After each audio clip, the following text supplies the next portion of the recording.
how's it going? I'm Traveler Charlie. I'm a trans Latinx money coach and ex-stockbroker, and I help all my clients optimize their cash, credit, savings, and investments so that they can be their own sugar daddy now who still retires early.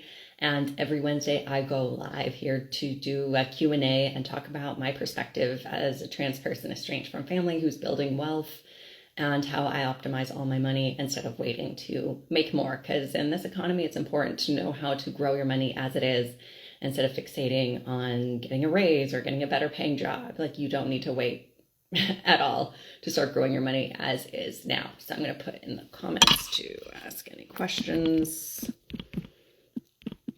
And I'm also inviting you to join my webinar. I'm doing a free webinar on August 25th. And I'm going to talk to you about how to optimize all of your money so that you can grow your first $250K without waiting to make more money. I'm going to walk you through my high-yield hottie method, how to leverage debt and credit like a boss, and how to become a Roth freak, because there is a correct order when it comes to growing your cash, crushing debt, and investing. So I'm going to hit record because I repurpose these Wealthy Wednesdays on my Unicorn Millionaire podcast. All right, so let's get into it. I wanted to talk to y'all about how my business has turned 6 years old, and I think I need to get better at celebrating these anniversaries. Oh, I don't think it's recording. Weird. Huh, is this not on? Hold on, we're getting technical issues here. I'm gonna pause this. Okay. Which is fine because people can't come in and out. Maybe my mic is just not on. Ah, there we go. Oh, maybe my mic died. Oh, that's okay. I'm just going to use my headphones. Thank God, me di cuenta. Hi, welcome to my live. I'm just having some technical issues where I'm going to be connecting my headphones to my computer because I repurpose all of these Wealthy Wednesdays into podcast episodes. Okay. I'm turning my Bluetooth on my phone off. Good. All right.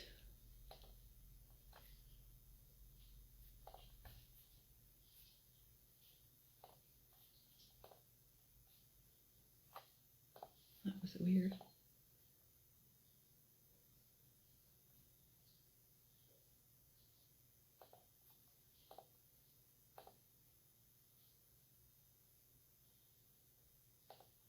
Huh.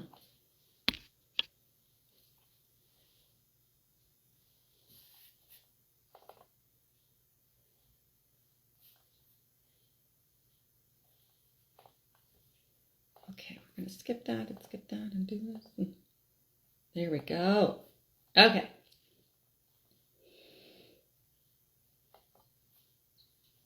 All right. So today I wanted to celebrate my 6-year anniversary since quitting my 9-to-5 job, which, if you're new around here, I actually worked as a stockbroker for a whole year without any finance background.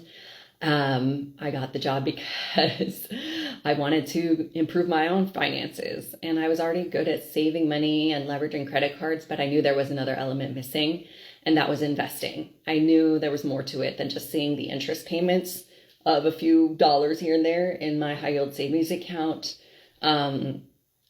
every month. I knew there was more, and I was absolutely right. And I'm so glad that I decided to pivot and going from a stressed out, underpaid teacher and tour guide to still a stressed out and underpaid stockbroker, but at least I learned so much about finance and investing and how current events actually do impact the stock market, and how the stock market is a lot more easy to understand, and it is volatile, but it is still like predictable. It's always crashed and it always will.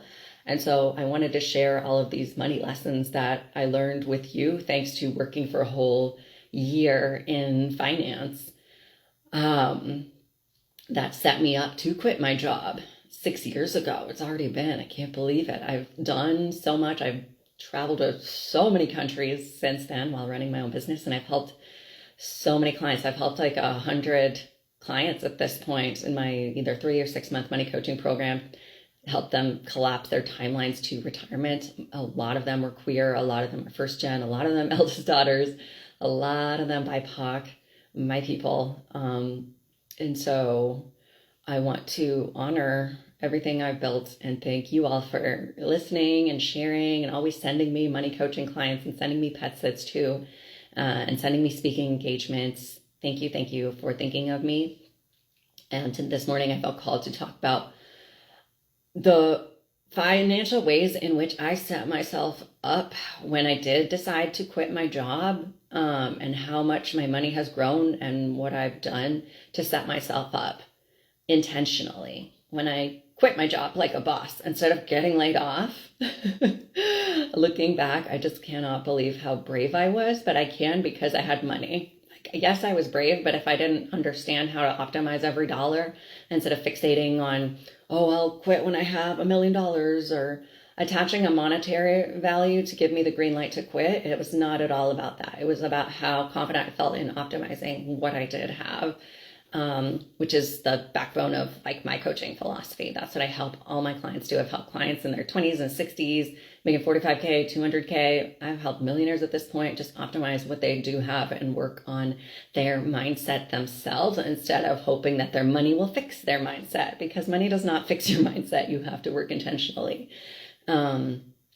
to soothe yourself and calm yourself the fuck down when the stock market does crash. And when there is volatility, you have to ground yourself and center yourself instead of chasing that external validation from the numbers, because it's not going to happen. You're not going to get validated or soothed when you do check your bank account or when you do check your investments, because your investments can go up and down by 4K in a day or 8K in a day or 50K in a day.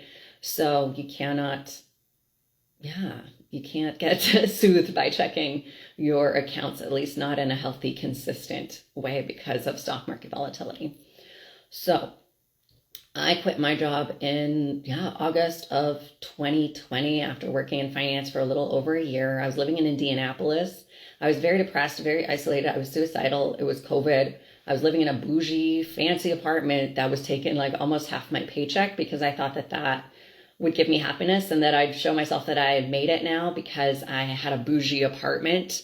But no, I was actually suicidal. I was depressed. I didn't have friends because I was a trans person who was autistic living in Indianapolis without a car, to save money. And I intentionally moved to a bougie apartment right next to my job, which was a call center. Like people think stockbroker is so glamorous, Wolf of Wall Street, confetti flying everywhere. No, it was a call center. We all had headsets. We'd sat at a desk and had to, we didn't have the option to answer calls. Calls came in and the phones automatically answered for us. So we were tracked constantly. Even our bathroom breaks were tracked to the second. And I remember our boss would call us out and he'd be like, why did you spend a whole other minute in the bathroom? What were you doing? Managers would listen in calls all the time. Like I was constantly it felt like I was being spied on by the CIA, like wiretapped, because managers would randomly listen in on our calls. I remember one manager telling me that I should say yes instead of yeah. I was like, this reminds me of Miss Congeniality. I was like, sure. It was very hard for me. This was before I knew I was neurodivergent. It was very hard for me to like sit at a desk and have a redundant, like the same thing happen every day without novelty. And if you're neurospicy, you know novelty is huge and important for us. And so is having autonomy and freedom. But looking back, I was like, oh yeah, I was definitely like the only autistic person in the room because I did not understand how people could sit and have lunch at their desks. Like I would go for walks on my lunch. I'd eat real quick and then be outside and be in nature to de-stress. Because it was a very overstimulating environment and being perceived weighed really heavily on me. I remember sometimes biking back to my apartment in 2 minutes, having lunch real quick and trying to take like a 10-minute nap, which is not good for my blood sugar levels. Like you're not supposed to just lay there after you eat, at least not for somebody like me. Now I'm in the habit of, when I can, walking for at least 10 minutes or moving my body or cleaning up in the kitchen after I eat to regulate my blood sugar levels. So that was not healthy. I would wake up, drink cold brew first thing in the morning, slam a smoothie, and work out intensely, and then just sit at a desk and answer calls. But I learned so much about how rich people get richer. I learned so much about who, just by looking at their accounts, I could understand immediately how well they understood money or how they didn't understand the money. So it was very interesting to just see money neutrally and objectively. And one call would randomly be a quiet millionaire next door who was investing in the same stuff on repeat for decades in the right accounts. They were a Roth freak. Roth 401k, Roth IRA. Then the side hoe was their brokerage account, which is a taxable investment account. So in that job, I quickly learned how easy it is to manage your own investments without ever having to hire a financial advisor. And I also quickly learned how women are not often, they weren't, like 95% of the calls were men. They were men calling me, asking me how the stock market was doing, trying to get insider tips. And I'd have to be like, no, I cannot give you recommendations. I don't know you and I'm not your advisor. I'm just a stockbroker. But they would straight up just call and have me be a glorified Googler. They'd be like, why is the stock market up today? And I'd be like, because Facebook had record earnings, or the Federal Reserve, the government decided to raise or lower interest rates. And I'd have to just Google stuff for them that they could Google themselves.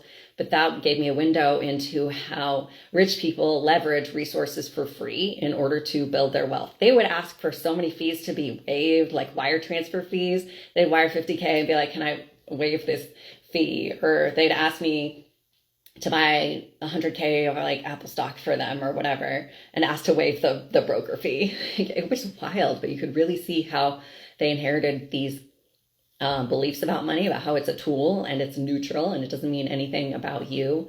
And often the women were very cautious, but once they did understand how to invest, they were the ones that weren't making 50K mistakes. I had like random men call and have their moms bail them out because they were day trading and made investment mistakes. And have their moms wire their money. While the women, once they understood how things work, they were just investing in the same boring index funds in the right accounts like clockwork and going about their day because they were too busy like raising kids, having families, leveling up their careers, and didn't know how to have the time that all these men did to like watch their computer screens and day trade. So that was fascinating. And I'm so grateful that even though I did not like my job, I was very isolated, very lonely and depressed. I learned so much because I knew I was in it for a good time, not a long time. And I knew I was going to learn what I needed to learn. And eventually I would leave. And that's exactly what happened. COVID was really rough. It was extremely stressful. I remember in March when the stock market was crashing, we had seen CNBC playing in screens all over, like the news, the finance news, just playing on screens everywhere. Kind of like when you go to a bar and it's a sports bar and there's like horse racing or sports or whatever. We were always watching the financial news. And when COVID was hitting, a lot of us were genuinely excited because we understood that the stock market has always crashed and it always will. And it's rich folks or people who think like rich folks who profit off of and take advantage of stock market dips, while other people are losing their shit and acting like it's like the first time this has ever happened or they're shocked. But if you look at a chart of the stock market, crashes have always happened. But after they do, the stock market recovers if you just wait it out and you buy more while it's cheap, because then it'll rebound because the government cares more about corporations than people, and the government will inject trillions of dollars back into bailing out like airlines or cruise lines or just corporations to save them, while we got like what were stimulus checks, $600 or less. I don't even remember when COVID hit. And again, like in one phone call, you'd have somebody that was freaking out, somebody who was like in their 60s. I remember a man just freaking out and wiping out his retirement savings and just selling out of all of his investments because he was treating it like doomsday, like it was the apocalypse, like the world was ending in his mind. And he's like, I'm just going to cut my losses. And he's just sold out of hundreds of thousands of dollars of investments that tanked by like 20% in a day. Like everybody was losing it. Everybody who didn't understand how the stock market works was losing it during COVID and selling out and selling out. Meanwhile, the people who did understand what was going on, like myself and my stockbroker friends and all these rich men who kept calling to ask us how the stock market was doing because they knew what they could get away with for free, they were buying. We were buying stock because we were like, it is on sale. It's never been this cheap. It's not going to ever be this cheap. And we were all 100% correct. Like, if you look at charts of the stock market in March of 2020, you've seen how cheap all different stocks were, but then you can quickly see how they all recovered, especially tech stocks. And it was interesting. It was like my first stock market crash as an adult, because before I had crashed in 2008, but I was in college. I was busy coming out of the closet and like kissing women and like being real gay while also like adapting as a first gen person to the world of college and hiring a writing tutor. I did not care about the stock market. I was like, no, I'm going to the food court and having somebody cook for me and getting coffee and then going to class and flirting. Like that was 2008 for me. Okay. And Obama had gotten elected. It was new world, new possibilities. But this time as an adult, that was my first taste of a stock market crash. And I'm so glad I understood what was actually happening, because if I wasn't working in finance, I would have also freaked out.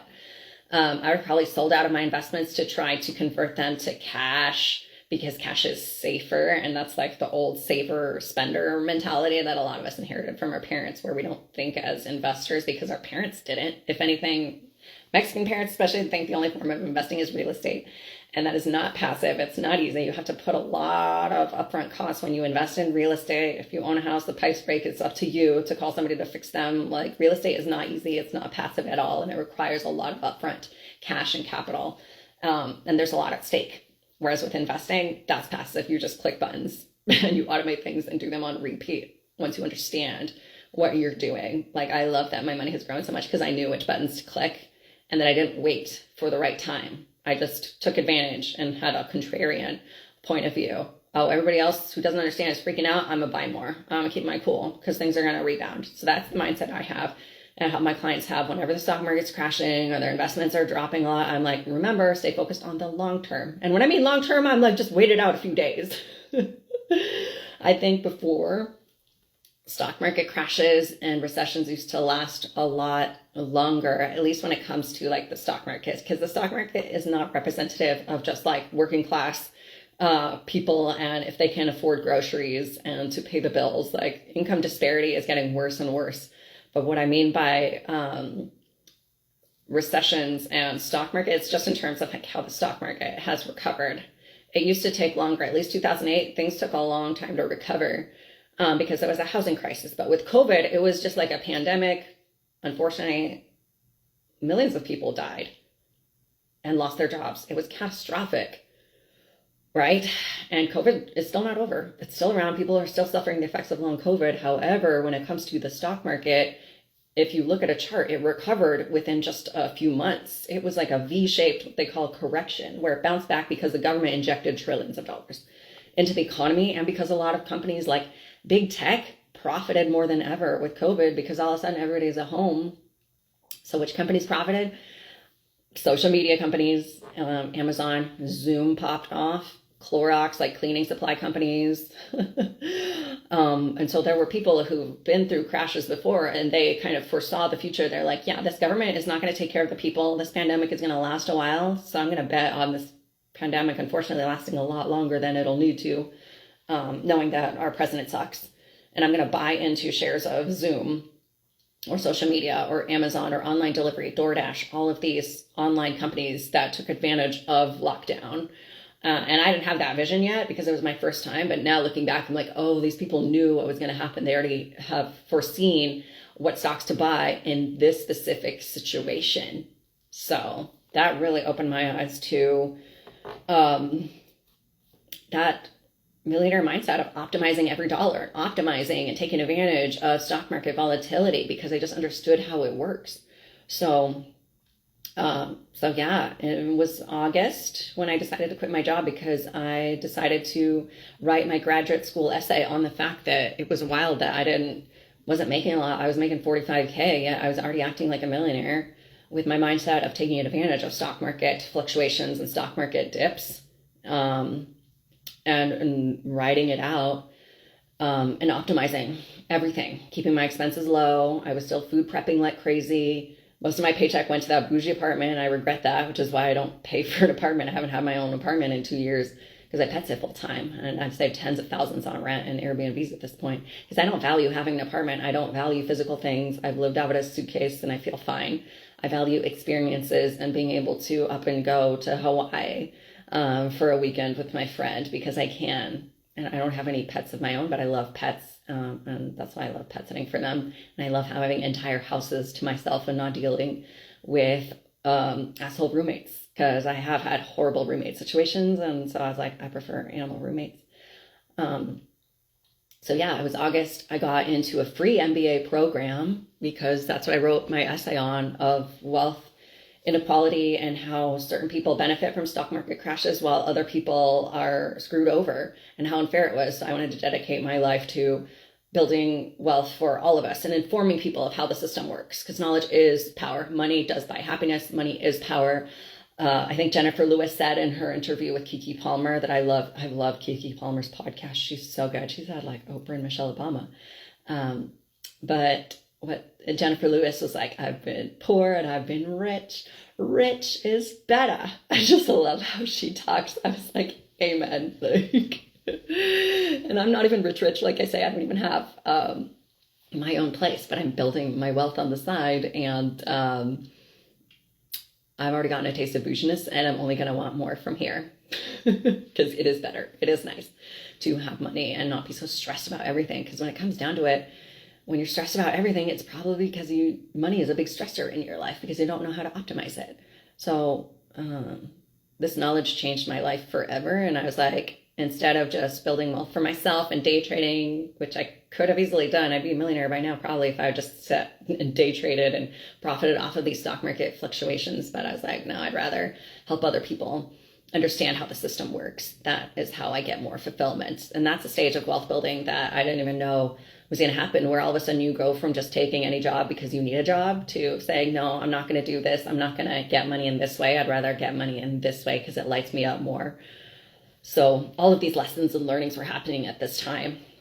There's probably something intense in my astrological chart in August of 2020, because I just felt this intense need to take what I'd learned and make massive, drastic shifts with it. And so I started my free MBA program thinking that I would finally get a six-figure salary after graduating with my MBA, and that I'd get like a real job finally that paid well, and that it wouldn't be like my stockbroker job where every minute I'd go to the bathroom would be tracked. I was like, I want a job where I can just be like one of my friends who was visiting with me. She worked for the government, and I just remember her napping through a meeting on Zoom. I was like, I want that. I want to get paid a lot to work the least. And sometimes you do need a diploma for that. Sometimes you don't, but that was what I thought I needed to do because I'd never made more than 45K. So I remember also saying I lost a lot of money paying for this bougie apartment that I felt depressed and suicidal in. So I realized that I cannot equate having a nice apartment with happiness. And then I decided, since I'm a dual citizen, to just live in Playa del Carmen, Mexico, and return to my roots and just wait out COVID. It was a no-brainer for me to just do that. So I did. So I straight up just like got all my stuff and moved to Playa del Carmen, Mexico, without ever having been in the city. I just gone through to visit Tulum, but I moved there. I got an Airbnb for a month because you pay less when you rent Airbnbs for a week or a month. So I did that and ended up staying for years there. And I'd leave and come back on and off, but that was my home base. And I quit my job with an 80K net worth. And even just when I was in Playa del Carmen, I realized that the stock market was really starting to recover those months after COVID. And that's when I hit my first 100K, was when I was still in grad school.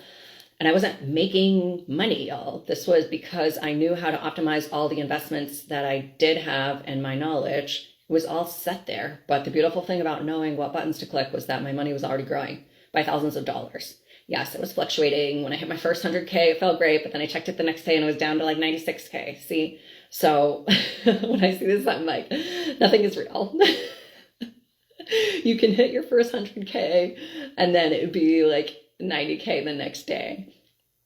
And it makes me laugh knowing this, because so many people, when the stock market is popping, you'll see people post, oh, I hit my first million. Oh, I hit my first 250K, my first 500K. And it's like, yay. But I'm like, it's because the stock market's popping. You didn't actually do anything to make that happen. You just, I mean, you did do something to make it happen, but it's not what a lot of people might think. It's not because you finally got that extra paycheck that you saved to hit that amount. It's literally because you know to invest in the stock market and you're celebrating that the stock market's at all-time highs, which is why you reached that milestone. So, so I'm super proud of myself for believing in myself and having the audacity to quit my job with 80K, especially knowing now I've had clients who make six figures and they have six-figure net worths. They have like 5 times what I had when I quit my job, and they're still too scared to quit their jobs. And I'm like, y'all, I quit with 80K net worth, nothing lined up, and like grad school lined up. But I optimized everything. I knew that I didn't want to get into debt for grad school, so I got a full ride, thank God. I knew to live in a place with a low cost of living because I did not want all of my savings to go to rent, especially when rent did not make me happy. I lived with roommates in Playa del Carmen, so my rent was even lower. It was like $300 a month. I had an apartment for like $400 or $500 a month, and I lived right next to the beach. So I just optimized everything and kept my expenses low and was strategic about everything. And in the meantime, I was growing my business. But that is a big lesson that I want you to hear about. It was less on, oh, I'm going to quit my job when I hit 500K or $1 million. No, it was like, I have 80K and I know how to optimize my money. It's over. It's over for you hoes. And by hoes, I mean corporate. So that's how much I quit. And then 6 years later, running my business full time without having like a spouse to financially support me or any boo thing to split the bills with. I've already hit 250K net worth because I've known to be consistent and max out my Roth IRA for myself. Every year January hits, I make it non-negotiable. Just like y'all make it non-negotiable to spend thousands on concert tickets like Bad Bunny, I make it non-negotiable to max out my Roth IRA. And I also go to concerts for free because I know which credit card points to leverage. I do all of these things, optimize my money. And on this line of, I'm doing this. If you're listening to my podcast, I'm doing a weekly Wednesday, Wealthy Wednesday IG Live. And somebody's asking me, but do you create a safe place while not having a permanent home? Oh yeah, I create a safe place for myself because I internally know how to regulate my nervous system, and you can't depend on, like, yes, you can control your environment. And that for me is not having roommates.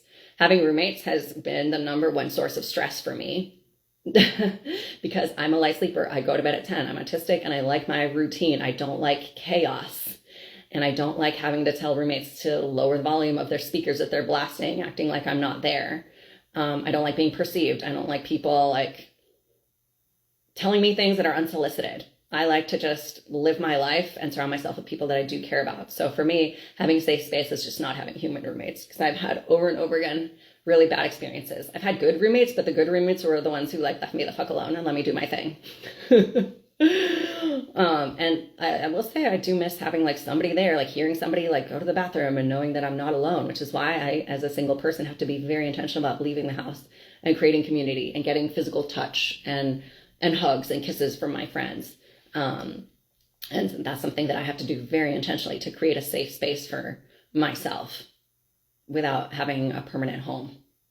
So yeah, quitting my job with 80K net worth and growing it to 250K, basically, what is that math? Like tripled my net worth. And my business has made anywhere from 45K to 62K, and I do not pay myself anywhere near that. A large chunk of what I do pay myself, like probably 30% goes to my Roth IRA or more. A lot of it just goes toward my bills and savings, but I know how to optimize everything, know where to put it. I'm not like, oh, how much should I invest? Should I start investing? I probably should. No, I know what to do. And that's why I take all my clients. We go from I should do this to like, let's fucking do it and not waste any time. Because the more time you waste, the more time you're going to have to work for a job that you hate for somebody else, when you can just be optimizing your money now, regardless of your income. So that's a big lesson. You don't have to wait to hit a certain dollar amount. You just have to understand how to optimize your money and make smart, intentional decisions if you want to quit your job and go all in on your business, or just take a break from America and go abroad. Everything is so much cheaper abroad. Even in those fancy European countries, like if you have a visa and can stay there, like healthcare is so much more affordable in Europe than here. So I'm literally only here because of community. I've gone abroad, I've lived abroad, and the places I've lived, they are transient. So it gets lonely when people come in and out. And I feel like a lot of people are in that like self-discovery, selfish phase where rightly so, they're focusing on them because they've been burnt out. A lot of them are neurodivergent. They just want to be left the fuck alone. And so they go to these places, but then they get lonely and they leave or they go somewhere else. So that's why I decided to come back to the US, is literally just for community. If it wasn't for my friends, there would really be no reason for me to be in the US. So that's that on that. So the second lesson that I learned, a big takeaway and story that I'll share, was that I understood how horrible the US healthcare system is.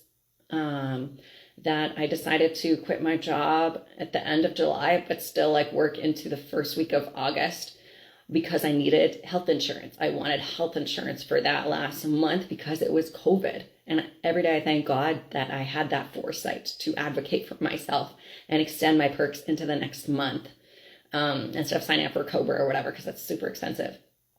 And then I got a massive blood clot out of nowhere where my right arm swelled up like 4 times the size of my other arm.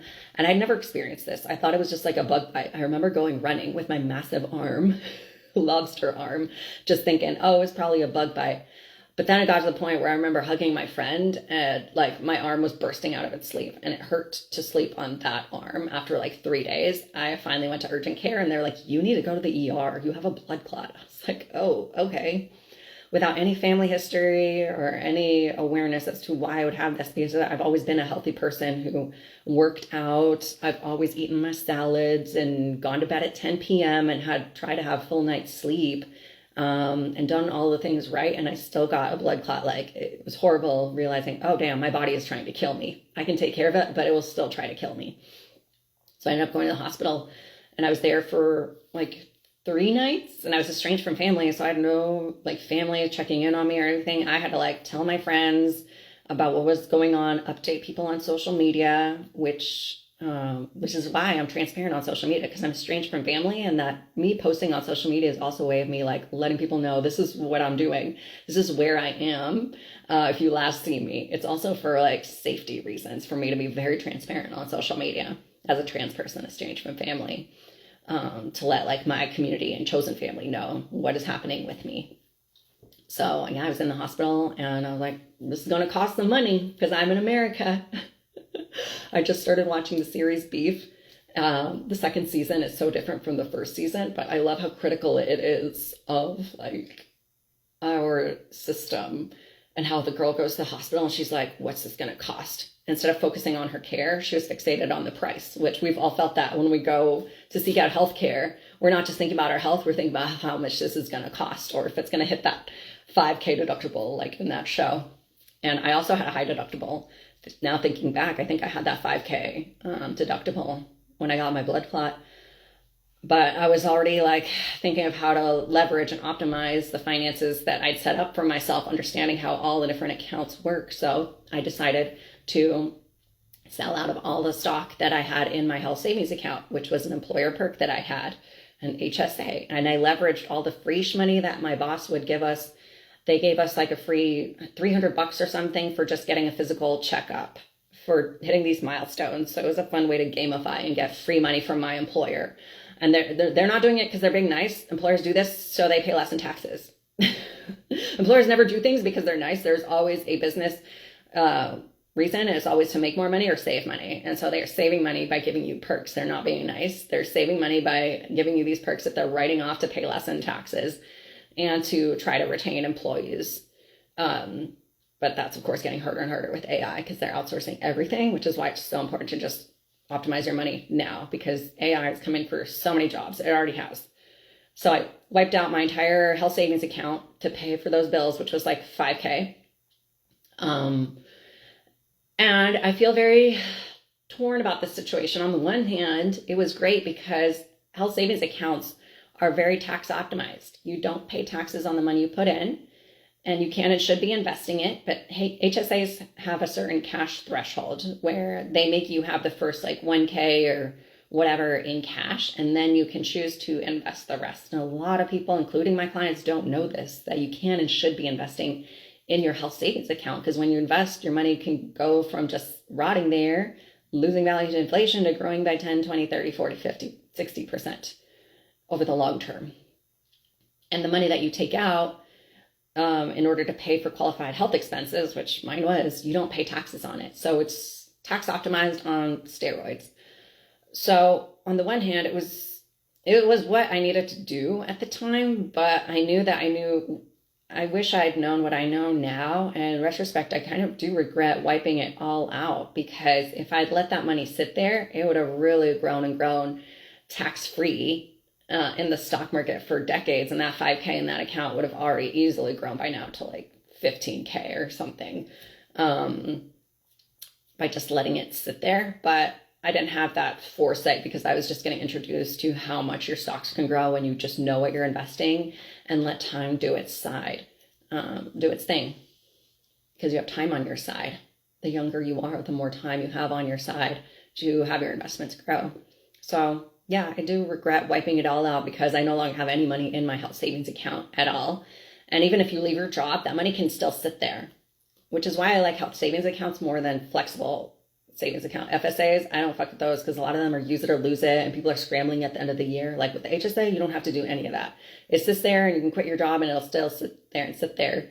And then when you turn about 59 and a half or so, you can take that money out and no penalties. You just pay taxes in that year, which is a huge amount of savings on decades of growth.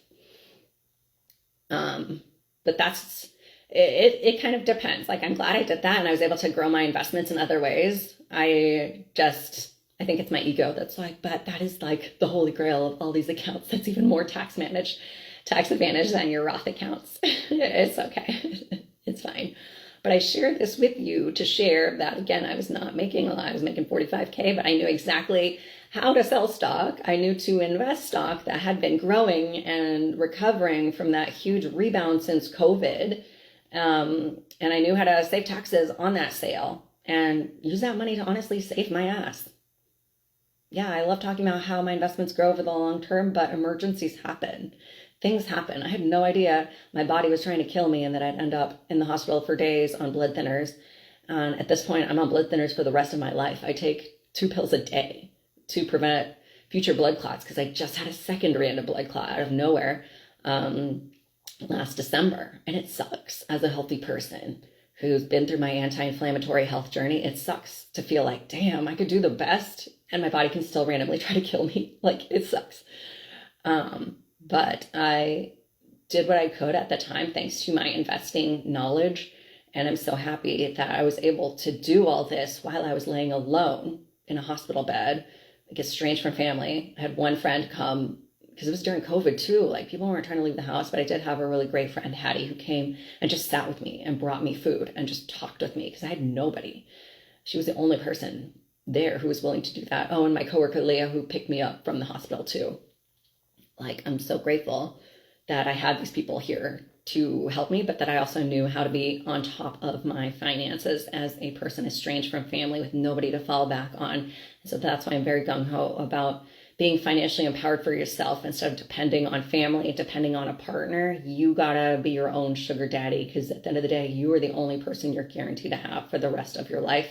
And people can dump you, people can become abusive, people can die. And so you don't want to be left vulnerable. You want to understand how to optimize your own money. I will never, ever let myself be financially vulnerable, ever. Like, catch me never doing that. So, yeah, the first 2 big money moves I made was quitting my job with 80K net worth without anything financial lined up, but having the confidence to do that and know how to make my money grow itself while I was making nothing. And then understanding which account to use, which stock to invest in and sell from my health savings account when an emergency did happen, and what I do differently.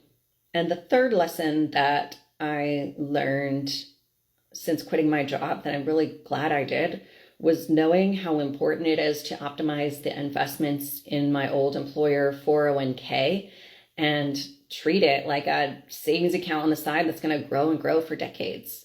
Like the point of saving for retirement is to have basically emergency fund like you do now, but the point of retirement is to save for that emergency fund that's going to grow in the right tax advantage accounts and be a savings account that's going to balloon and be on steroids, so that when you do decide to retire, you're going to treat it the same way you would an emergency fund, but instead of being an emergency fund, it's going to be your bougie, retired, rich, gay uncle or auntie living your best life in retirement. So that's how y'all should start seeing retirement. There's no financial aid package for retirement. It is up to you to save that money, understand how to invest it correctly, because you can be putting money in retirement accounts and it not be doing a damn thing for you if you don't understand how to invest it. Putting money in retirement accounts is step one, but the most important step that a lot of people, including my clients when they first come to me, overlook is that they're not investing in the right things. They're investing in crappy funds like default 401k, 2050 funds that are already sitting way too much in cash, and they're only going to get worse. So that's what I help all my clients do, is switch from those crappy investments to ones that actually do their job of tracking the stock market or outperforming it. So yeah, that learning how to optimize your money, like every dollar all over the place. That's what I did when I quit my job. I understood what to invest in my employer 401k. So I quit my job when that old 401k had like $30,000 invested, 100%, no cash funds, no 2050 funds, in index funds. And I decided not to roll it over. That fund is still at Schwab, but I decided not to roll it over because I'm not paying any fees outside of the fees in the funds. Y'all are paying fees y'all don't even know about in everything you invest that's a fund. And you know it's a mutual fund if it has like 4 letters, if it ends in X, like SWLGX, that's an example of a mutual fund. And a mutual fund is it's a basket of lots of different investments in one, so that you don't have to freak out when one of the companies go bankrupt and you don't lose everything. So I'm not all about picking stocks and, oh, Netflix is doing well, let me buy some of that, or GameStop. No, I do a little bit of that, but it's in like the biggest, most stable companies. But most of my money is in these index funds that invest in the top 500 companies, and I move the F on. So that's what I did when I quit my job. I made sure that I'm not going to be paying any account maintenance fees. You should not be paying fees for an old 401k to just sit there outside of the fees you're already paying in all of the funds that you're investing in. So I'm not paying a monthly like $25 fee or whatever. So that is the reason why it's sitting there. And I also did what's called a pre-tax to Roth conversion. So a lot of y'all are investing your 401ks in pre-tax money because you don't know better. But a lot of that pre-tax 401k, if you have a 401k with 100k in it that's pre-tax and it grows to $2 million, the IRS is going to start forcing you in your 70s to start taking hundreds of thousands of dollars out to pay taxes because you didn't pay taxes in this year. So what you can do about it is become a Roth freak. And so in my paycheck, as soon as I started my job, I was a Roth freak. I was like, no, none of my money is going to be in this regular 401k pre-tax bullshit. I'm going to be a Roth freak. So I did 0% employer contributions to my 401k, and I did everything Roth. And like a boss, at one point, I was like, I'm going to put 50% of my paycheck in my Roth 401k. It's not a different account. It's the same account, but the IRS is watching whether or not you put it in the Roth bucket or the pre-tax bucket. If you do Roth, they're going to leave you alone. So that's what I did. I was like, I'm with the IRS to leave me that alone when I'm in my 70s, 80s, 90s. They're not going to come after this because I'm choosing Roth now. Unfortunately, the employer match was all pre-tax because, again, your employer is not being nice when they give you a match. They're giving you the bare minimum, and they're doing that for a tax write-off. And they're not going to try paying taxes on a match. Apparently, it's a thing now, but I've yet to see a single employer who does a Roth match. Like, well, no. My employer did not do a Roth match. They did a pre-tax 3% or whatever match, which luckily was 100% vested, which is absolutely terminology you should know about if you're planning to negotiate your benefits or get a new job. You want to see what percentage of your 401k match is vested. Because before this job, I'd had jobs where I wasn't 100% vested. I was working a tour guiding job where I didn't even have health insurance, and I was driving 10 hours a day across the country. And they had a 401k match of like 2% or something, but it was like 50% vested. They were like, if you come back in 3 years, and you quit, then you can keep all of the match. But if you quit a year in, then we're going to take back 50% of our money. So the vesting schedule is how employers try keeping you trapped. That's like the golden handcuffs, where they can give you a match for years, but if you're only 20% vested after 1 year or whatever, they can decide if you quit or they lay your ass off, that they're going to pull back and take those thousands of dollars back that they gave you because you didn't stay at that job long enough. So this is something, again, I help all my clients do when they're looking at job benefits or looking for what they can negotiate. Salary is not the number one thing you should be looking for. It is the perks. It's the benefits. I would much rather take a job that gives me 100% vesting or match or other perks as opposed to just fixating on salary. Okay, because salary, you get taxed and all that stuff. I'm all about leveraging, getting paid less and leveraging the other perks, which I have that model for myself as a business owner. This is why I don't pay myself a lot, because I know how to leverage other perks for myself. So yeah, I quit my job with $30K. I didn't roll over that old 401k. And so I converted. It was like $5,000 or something, a smaller amount that was all the pre-tax match that the employer, every time I get paid, they give me a little match, a couple hundred here and there. And I realized when I quit my job that I had a couple thousand in pre-tax money. But you know me, I'm a Roth freak. I'm like, no, I don't want any pre-tax, regular schmegular money in my 401k. I'm a Roth freak. So let's convert it. So I did a conversion from that 5K pre-tax into Roth, where I paid taxes in that year, which was fine because I was in a low tax bracket. Even if you're in a high tax bracket, it's still worth it, especially if you're decades away from retirement. There's nothing wrong with paying taxes. We're all scared of paying taxes and hiring an accountant and trying to do everything ourselves with TurboTax, but it's like, no, you are missing out on lots of free money if you don't have a relationship with an accountant and you don't know how to optimize your money when it comes to tax time. And there's nothing wrong with paying taxes because that means you're making more money. But it's important to know how to pay less in taxes legally once you understand how the system works and which accounts to use to do that. So I did that conversion. So that's how I know all my investment accounts, which is a majority of my 250K net worth, is retirement accounts, is these tax optimized Roth investment accounts. So I know that IRS is going to leave me that alone when I retire, whatever age, whether it's 70, 80, 90, or 45, because I did a Roth the whole time. All my investment accounts that are retirement accounts, Roth. And so now, since I've done that, and I understood exactly what to invest in that account when I quit my job, because I didn't just like abandon my job and leave my 401k and hope it worked out like a lot of y'all do. You don't even know how much you're investing in your 401ks. I did not do that because I'm all about optimizing my money, so I don't have to work a job that I hate anymore. Been there, done that. I don't dream of labor, even though I love what I do, and I still don't dream of labor. And so I knew exactly how to let my 401k grow itself after leaving my job. And now at this point, that 401k has almost doubled in just 6 years. It's hit about 52K. And I say about because the stock market fluctuates. That account's gone anywhere from 52K to 55K to 45K in just a few days. So that's why I give ballpark amounts, because it fluctuates. Right now, my 401k is fluctuating by a few dollars, just in the sentence that I've shared with you. Because when the stock market's open, it fluctuates constantly, every millisecond.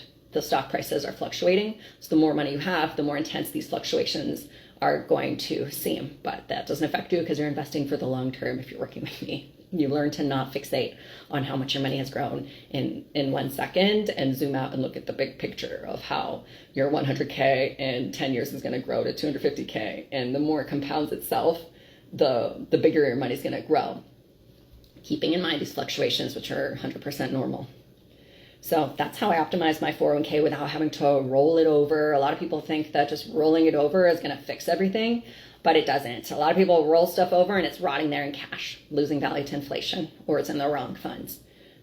Even if you have a robo-advisor like Betterment, we break up with those when you work with me. Like I always tend to have a client who works with me who didn't know how crappy the investments are in Betterment or these robo-advisors because they don't know what to look at. So we look line by line at all their investments and sell out all of them and do everything self-managed. And what I mean by self-managed is you just pick like 1 or 2 funds and keep it moving. We're not day trading or watching stuff. It's just more important for you to understand why you're picking those 2 funds.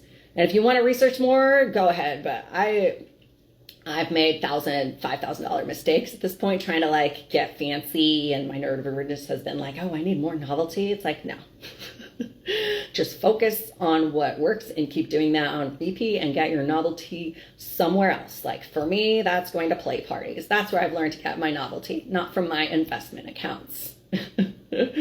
So yeah, those are the 3 lessons that I wanted to share with you so that I was able to grow my net worth from 80K in 2020 when I quit my job like a boss.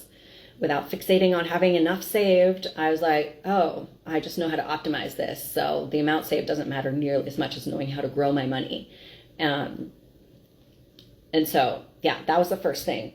I quit my job with 80K net worth. It's grown to 250K in 6 years. And I've been growing my own business and running my own business, working 100% for myself this entire time. Running my business from Thailand, the Philippines, Paris, where I got to see Beyonce, on Jay-Z night, helping coach my clients from all over the world, literally.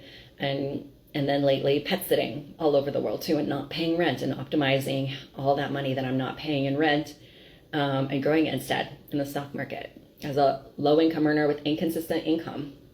Yes, I've continued to have $0 months, like all entrepreneurs can relate to that. Entrepreneurship can be very inconsistent. So that's why it's important to be on top of your personal finances and be on top of your business finances. I have a lot of clients who are business owners and they're not tracking or anything. They're not investing in their retirement accounts. And it's like, you can still love what you do, but you are also not dreaming of labor. And the goal is to be work optional. That's what retirement means for me.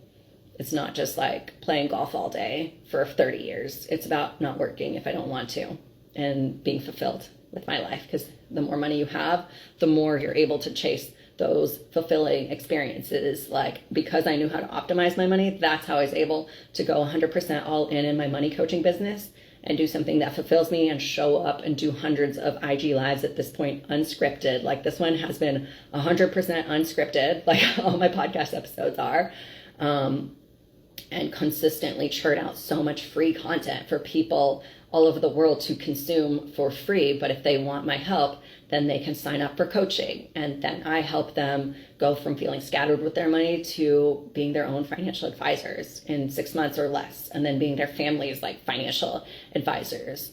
A lot of my eldest daughter clients are already the financial advisors, but it's more of like savings account, savings, translating things. And then I have one client who in just 3 months has already gone from not understanding her investments or not optimizing them to calling HR and advocating for herself and moving investments in her 401k to the right ones. And now she's helped her sister max out her Roth IRA and invest $10,000 in the right funds.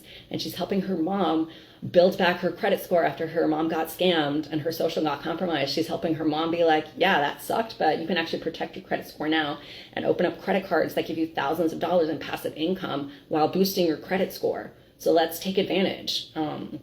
Let's forgive ourselves for past mistakes, but leverage how the system actually works and how you can protect yourself while you build wealth. Because they want us to stay scared. They want us to stay anxious. They want us to not know what's going on so that they can profit in the meantime and we stay working for them. But that's not my vibe. So the second lesson I learned from when I quit my job was that it's so important to understand and leverage all of your employer perks. I'm so glad that I knew to put money into my health savings account, and I knew to invest in my health savings account, and I knew how and when was the right time to sell stock from my health savings account. It wasn't the end of the world. There's nothing wrong with selling stock as long as you do it in the right account, the right investments, and you understand why you're doing it, and you know the money will come back eventually. Like, I've extracted thousands of dollars a year from my stock, but it hasn't been the end of the world because I'm like, I need to add to my cash. I'm going to sell stock to put into my Roth IRA because that's what rich people do. They sell stock to put it in the right tax advantaged account. And the third lesson that I learned that I hope you take away is that when you quit your job, your 401k is going to be an asset for you to build wealth, whether you're wanting to take a sabbatical, your 401k is still going to be growing to fund your retirement or early retirement while you job search or take 6 months off to go to Thailand or whatever, or job search. Like, your 401k is just as important when you're at your job as it is when you quit your job. And mine going from 30K to 50K in just 6 years is a testament to that. that has added to my total net worth. All these different accounts and how I leverage them and grow them in easy, simple ways, they've added to the collective growth of my net worth. And I centralize everything, which is why I'm one of the few queer Latinx people that talk about net worth growth, because I actually track it and I see it. But I'm not like an Excel spreadsheet person. I just log into my Charles Schwab account and I connect my investment accounts with my high yield savings accounts with my credit card, so I can see my assets and liabilities all in one place every day. It's cute. I log in, I check it for 20 seconds, and I move the fuck on. So I can expose my brain to these massive fluctuations of 4K down a day and then up by 8K in a day, because the more you invest, the more intense these fluctuations are going to be, but that doesn't mean you have to do anything about it. 99.9% of the time, I'm not doing anything. I'm not buying and selling. I'm just observing. So that's a muscle that I help my clients build for the first time, is actually know what the F their net worth is instead of fixating on the amount, and just being able to look at it objectively and neutrally for the first time in their lives, because they're so used to being stressed out or avoiding money because they don't want to seem like greedy billionaires. And because no one else around them wants to talk about money. Everybody else is just scared, but all it takes is you to value yourself enough to want more for yourself and know that there's nothing wrong with wanting to be rich and wealthy. Because when you're marginalized, the more likely you are to actually give that wealth back. But it's important to take care of yourself first. So those are the lessons I learned. Really proud of myself for quitting my job in COVID and starting my business and going all in and pivoting and being okay with not making more than 45K in a year ever. But it's been really cool to see my net worth like double in 2 years, because I knew how to optimize every single dollar. And that's the premise of my coaching. So if you're interested in getting started leveraging every dollar, regardless of your income, I have 2 spots this month for my money coaching program. You can book a clarity call at the link in the show notes to get started with coaching, so that you can go from stressed and scattered, anxious, avoidant with your money, to empowered and be your own sugar daddy who also retires early. All right, y'all. Have an amazing day. Bye.